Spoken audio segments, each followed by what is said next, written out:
Hey everyone, and welcome to The Explainer. Today, I am absolutely thrilled to be stepping into the role of your 3D animated lemur guide for the AI4Good Festival. We're going to walk through a definitive, totally tool-agnostic blueprint for creating images with AI. So whether you are a complete beginner or someone who has already spent way too many hours tweaking text to get that one perfect picture, these 8 foundational principles are going to completely streamline your process. Let's get into it. I was made with AI. Imagine what you can make. Think about that for a second. That's our meta hook for today, and it really sets the stage. If a simple text prompt and a little bit of patience can generate a fully realized, energetic 3D animated lemur to guide you through this festival, well, you've got that exact same power sitting right at your fingertips. You can build these absolutely incredible, massive, cinematic worlds straight from your storyboards. The barrier to entry? It's basically gone. But to actually do it well and avoid pulling your hair out in frustration, you're going to need a system. Okay, let's dive into our first phase, essential pre-generation setup, before you click Create. And that brings us right to principle number 1. Honestly, this is probably the most critical technical requirement for the entire AI4Good festival, and it's all about the exact dimensions of your canvas. Listen up, because here is a massive warning. You must always set your format to 16:9. That's your standard wide horizontal aspect ratio for video and cinema. The stakes here are literally make or break. In previous years, we had festival participants pour their hearts into these amazing projects only to be totally disqualified. Why? Because they submitted portrait or square format films. Please do not let this happen to you. A lot of these AI tools are notorious for just resetting your aspect ratio every single time you log in. So make it a habit. Check that 16:9 setting every single session before you generate a single pixel. Right, moving on to principle number 2. This one tackles a hidden roadblock a lot of creators don't even realize they're fighting against, and it's the language barrier of AI tools. It's a pretty stark contrast. Writing prompts in your native language often gives you kind of weak or just totally unexpected results. The reality is that most of these AI image generators were trained on massive datasets that are overwhelmingly in English. So if you're typing away in Spanish, Arabic, or French, the system is probably going to struggle to grasp your exact intent. But the workaround's super easy. Write out your vision perfectly in your own language first so you capture all that beautiful nuance. Then, just run it through a text AI like ChatGPT, Mistral, or Gemini to translate it into English. Feed that translated English version into your image generator, and trust me, you'll see a massive, immediate jump in the quality of your images. Moving right along into the drafting phase now, crafting the perfect prompt, precision, and purpose. Which brings us to principle number 3. You have absolutely got to be precise. And we're not just talking about getting a pretty picture here. We're talking about being precise for the planet and for your daily tool credits. Think about it. Every single time you click Generate, you are pinging a massive data center somewhere in the world, and that uses real energy. Plus, if you're on a free or tiered plan, you're burning through your own daily credits. If your prompt is vague, you're just going to end up stuck in this endless cycle of retries, wasting electricity and your own resources. So, slow down.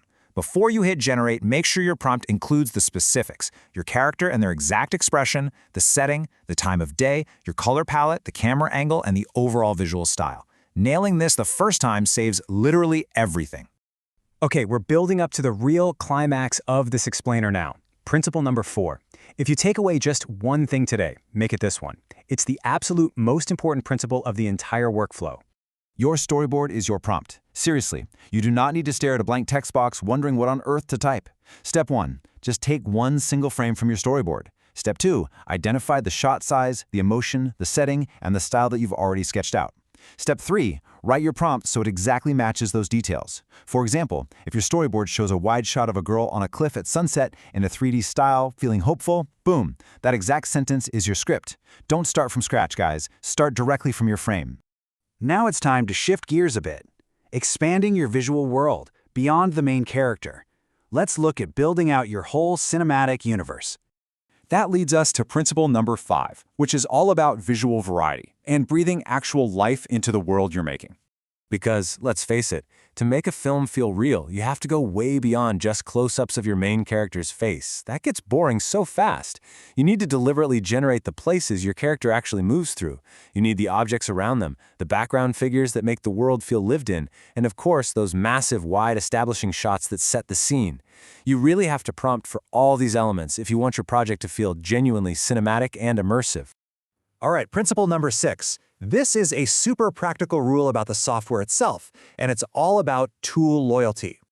The rule is simple. Pick one tool and stick with it to maintain visual consistency. Look, every AI image generator out there has its own totally distinct visual flavor. If you start your project in one tool and then jump ship halfway through just because something new caught your eye, your film's going to suffer. Even with the exact same text prompt, that new tool is going to sift your colors, mess with your character's facial structure, and just totally break your consistency. Make your choice early, use your character template to lock in the look, and just stay loyal to that one tool from start to finish. Heading into our final phase now, navigating filters and platforms, troubleshooting the back end. Let's get you ready for those unexpected technical hiccups. Here is principle number 7. Just a really quick but absolutely essential note on safety filters. Every now and then, the AI will just mysteriously blur your image or just block you completely with a warning, and it won't even tell you why. It is super frustrating, but it's usually just an overly sensitive safety filter. When that happens, do not waste your credits fighting the filter or spamming the generate button. Just use these fixes. Try rephrasing your prompt. Simplify the scene a bit. Remove any weird specific details that might be causing a false positive, or if it's really stuck, just switch tools for that one tricky shot. And finally, we have arrived at principle number 8. This one is going to completely demystify a really confusing experience. Why you keep seeing the exact same AI tool all over the internet.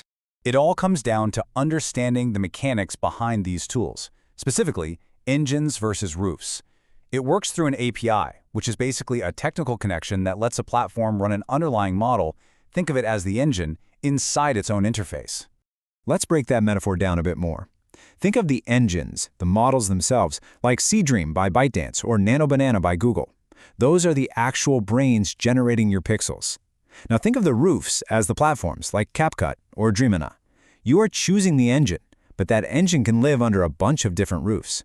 So if you're using Seedream inside of CapCut, and CapCut suddenly changes or vanishes, don't panic. The Seedream engine is still out there. You just have to go find a different platform, a different roof, that runs that same model. The takeaway here? Always pay attention to the model you're using, not just the website you happen to be visiting. And with that, you are ready to generate. Over to you. We've made it to the end of our workflow journey. You've navigated the setup, mastered precise prompts, expanded your universe, and learned how to troubleshoot like a pro. You've got the 8 principles. So what visual world will you build first? You are totally equipped now to open up any AI tool and start creating with real intention and efficiency. Keep these rules handy, trust those storyboards, and get ready to jump right into the specific tool demos coming up next. Happy generating!